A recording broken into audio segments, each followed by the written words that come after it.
परमेश्वर के दैनिक वचन। आज तुम सभी लोगों को यह स्पष्ट हो जाना चाहिए कि अंत के दिनों में यह मुख्य रूप से वचन देहधारी हुआ का तथ्य है, जो परमेश्वर के द्वारा निष्पादित हुआ है। पृथ्वी पर परमेश्वर के वास्तविक कार्य के माध्यम से वह मनुष्य को परमेश्वर को जानने का और उसके साथ संलग्न करने का और उसके वास्तविक कर्मों को देखने का कारण बनता है। वह मनुष्यों को स्पष्टता से देखने का कारण बनता है कि वह चिन्हों और चमत्कारों को दिखाने में सक्षम है। और ऐसे समय भी आते हैं जब वह ऐसा करने में असमर्थ होता है, और यह युग पर निर्भर करता है। इससे तुम देख सकते हो कि परमेश्वर चिन्हों और चमत्कारों को दिखाने में अक्षम नहीं है, बल्कि इसके बजाय वह अपने कार्य के अनुसार और युग के अनुसार कार्य प्रणाली को बदल देता है। कार्य के वर्तमान चरण में वह चिन्हों और चमत्कारों को नहीं दिखाता है। यह कि उसने यीशु के युग में कुछ चिन्हों और चमत्कारों को दिखाया था, वह इसलिए था क्योंकि उस युग में उनका कार्य भिन्न था। परमेश्वर आज उस कार्य को नहीं करता है, और कुछ लोग उस पर विश्वास करते हैं कि वह चिन्हों और चमत्कारों को दिखाने में अक्षम हैं, या अन्यथा वे सोचते हैं कि यदि वह चिन्हों और चमत्कारों को नहीं दिखाता है तो वह परमेश्वर नहीं है। क्या यह एक भ्रांति नहीं है? परमेश्वर चिन्हों और चमत्कारों को दिखाने में सक्षम है, परंतु वह एक भिन्न युग में कार्य कर रहा है, और इसलिए वह इस प्रकार का कार्य नहीं करता है।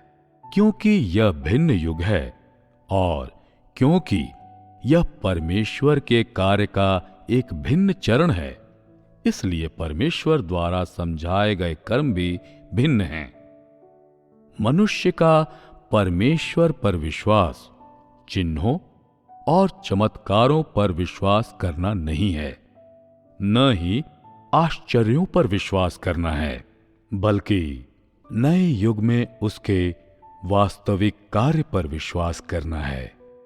मनुष्य परमेश्वर को उस तरीके के माध्यम से जानता है जिससे परमेश्वर कार्य करता है, और यह ज्ञान मनुष्य में परमेश्वर के प्रति विश्वास उत्पन्न करता है, जिसका अर्थ है कि परमेश्वर के कार्य और कर्म पर विश्वास। कार्य के इस चरण में परमेश्वर मुख्य रूप से बोलता है। चिन्हों और चमत्कारों की प्रतीक्षा मत करो, वह तुम्हें दिखाई नहीं देंगे, क्योंकि तुम अनुग्रह के युग में पैदा नहीं हुए थे। यदि तुम पैदा हुए होते तो तुम चिन्हों और चमत्कारों को देख सकते थे, परंतु तुम अंत के दिनों के दौरान पैदा हुए थे, और इसलिए तुम केवल परमेश्वर की वास्तविकता और सादगी को देख सकते हो। अंत के दिनों में अलौकिक यीशु को देखने की अपेक्षा मत करो। तुम केवल व्यवहारिक देहधारी परमेश्वर को ही देखने में सक्षम हो, जो किसी भी सामान्य मनुष्य से भिन्न नहीं है। प्रत्येक युग में परमेश्वर विभिन्न कर्मों को समझाता है।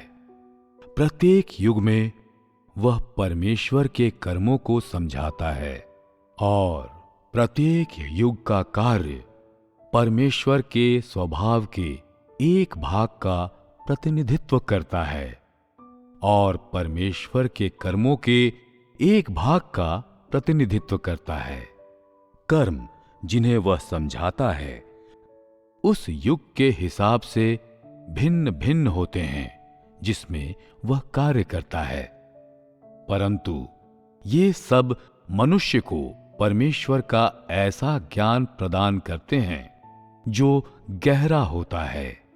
परमेश्वर पर ऐसा विश्वास जो बहुत व्यावहारिक एवं बहुत सच्चा होता है। मनुष्य परमेश्वर के समस्त कर्मों की वजह से परमेश्वर में विश्वास करता है और इसलिए विश्वास करता है क्योंकि परमेश्वर बहुत चमत्कारिक है, क्योंकि परमेश्वर सर्वशक्तिमान है और अथाह है। यदि तुम परमेश्वर पर इसलिए विश्वास करते हो क्योंकि वह चिन्हों और चमत्कारों को प्रदर्शित करने में सक्षम है और बीमारों को चंगा कर सकता है और पिशाचों को बाहर निकाल सकता है, तो तुम्हारा दृष्टिकोण गलत है।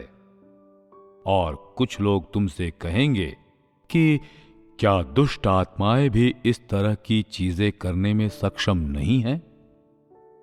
क्या यह परमेश्वर की छवि को शैतान की छवि के साथ भ्रमित करना नहीं है? आज परमेश्वर पर मनुष्य का विश्वास उसके कई कर्मों और उन तरीकों की वजह से है जिनसे वह कार्य करता और बोलता है। परमेश्वर अपने कथनों का उपयोग मनुष्य को जीतने और उसे पूर्ण बनाने के लिए करता है। मनुष्य परमेश्वर पर उसके कई कर्मों की वजह से विश्वास करता है, इसलिए नहीं क्योंकि वह चिन्हों और चमत्कारों को दिखाने में सक्षम है, और मनुष्य उन्हें केवल इसलिए समझता है क्योंकि वह उसके कर्मों को देखता है। केवल परमेश्वर के वास्तविक कर्मों को जानकर, यह जानकर कि वह कैसे कार्य करता है, वह कौन से बुद्धिमान तरीकों का उपयोग करता है, वह कैसे बोलता है और वह मनुष्य को कैसे पूर्ण बनाता है, केवल इन पहलुओं को जानने के बाद ही तुम परमेश्वर की वास्तविकता को बूझ और उसके स्वभाव को समझ सकते हो। उसे क्या पसंद है, उसे क्या नापसंद है, कैसे वह मनुष्य पर कार्य करता है। परमेश्वर की पसंद और नापसंद को समझने के द्वारा तुम उसके बीच में भेद कर सकते हो जो सकारात्मक और नकारात्मक है, और परमेश्वर के बारे में तुम्हारे ज्ञान के माध्यम से तुम्हारे जीवन में प्रगति होती है। संक्षेप में, तुम्हें परमेश्वर के कार्य का ज्ञान अवश्य प्राप्त करना चाहिए और परमेश्वर पर विश्वास के बारे में अपने विचारों को सुधार लेना चाहिए।